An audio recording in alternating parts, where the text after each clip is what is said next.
Қай, бүгінгі тыңдайтын ертегі түлкі ұшуды қалай үйренді. Бір күні түлкі мен тырна жолығып қалады. Қалың қалай, достым? Түлкі, дейді тырна. Бәрі жақсы, достым, тек ұшуды білмеймін, депті түлкі. Онда мен саған үйретейін, артыма мін, дейді тырна. Түлкі тырнаның артына мініп, екеуі көкке көтеріледі. Жер төменде кішірейіп барады. Әй, достым, дайынсың ба? дейді тырна. Иә, дайын сияқтымын, ал енді қалай ұшу керек?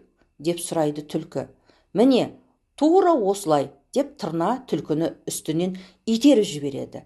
Түлкі тас сияқты жерге құлап, бақытына орай шөп үйіндісіне түседі. Тырна да артынан қонады. Әй, достым, енді ұшуды үйрендің бе?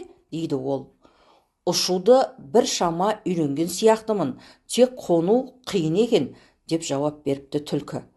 Ондай болса қайтамын, енді қонуды үйренеміз, деді тырна. Әзер дегенде ыңыранып, тұншығып, түлкі қайтадан тырнаның арқасына мінді.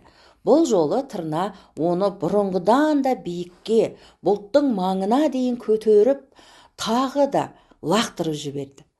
Бұл жолы түлкі тура батпаққа құлап, мойнына дейін батып кетті.